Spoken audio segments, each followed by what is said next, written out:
남북미 정상의 역사적인 만남이 이뤄지면서 잠시 주춤했던 남북 평화 통일에 대한 기대감도 다시 높아지고 있습니다. 이런 가운데 다양한 대북 의료 사업을 펼쳐온 샘복지재단은 최근 노후화된 평양 제3병원 현대화 프로젝트를 추진하며 한반도 평화를 향한 민간 차원의 노력에 힘쓰고 있는데요. 지난 주말엔 지역 교회와 함께하는 콘서트를 열고 한국 교회의 관심과 참여를 요청했습니다. 오요셉 기자입니다. 평양시 서쪽 만경대 구역에 위치한 평양시 제3인민병원. 지난 1995년 기독보건의료 NGO 샘복지재단이 설립한 종합병원입니다.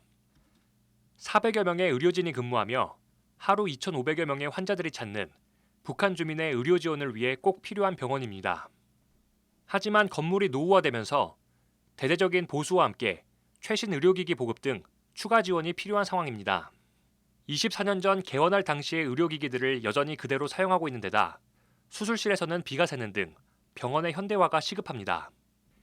샘복지재단은 통일 이후를 바라보며 의료 네트워크를 구축하고 북한 주민들의 치료를 돕기 위해 제3병원 활성화 프로젝트를 진행하고 있습니다. 지난 주말엔 광주 제1교회와 함께 북한 선교 콘서트를 열고 한국 교회와의 협력 방안을 모색하며 통일 시대를 준비하는 한국 교회의 역할을 돌아봤습니다. 한때의 유행으로 혹은 어떠한 한때 몇 개의 교회의 사역에서 되어 있었던 것을 이제 조금 더 많은 한국 교회들이 함께 이 일을 조금 잘 지탱해가는 일이 지금은 필요한 과제가 아닌가, 그런 생각을 하면서 저희가 이런 것들을 조금 준비하게 됐고.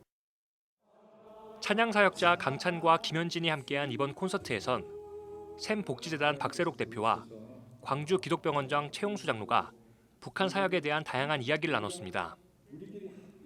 박세록 대표는 남북의 평화 통일은 정치나 군사적 방법으로는 이룰 수 없다며 인도주의적 지원과 민간 교류의 중요성을 강조했습니다. 게다가 최근 미국과 중국의 신경전 등으로 국제 정치 상황은 매우 어렵다고 덧붙였습니다.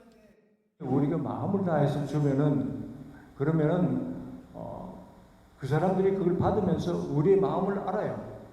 그래서 마음의 문이 열리고, 그래서 마음이 하나가 돼요.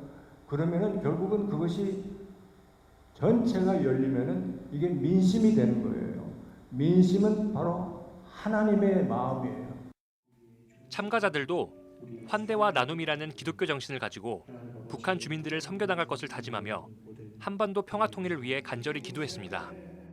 정말로 한 생명을 살리기 위해서 예수님께서 이 땅에 오셨던 것처럼 우리도 그러한 예수님의 정신을 가지고 인도적인 차원에서 생명을 살리자는 마음으로 우리가 나가야 할 것 같습니다.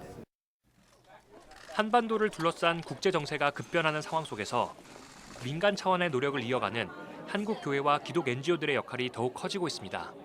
CBS 뉴스 오요셉입니다.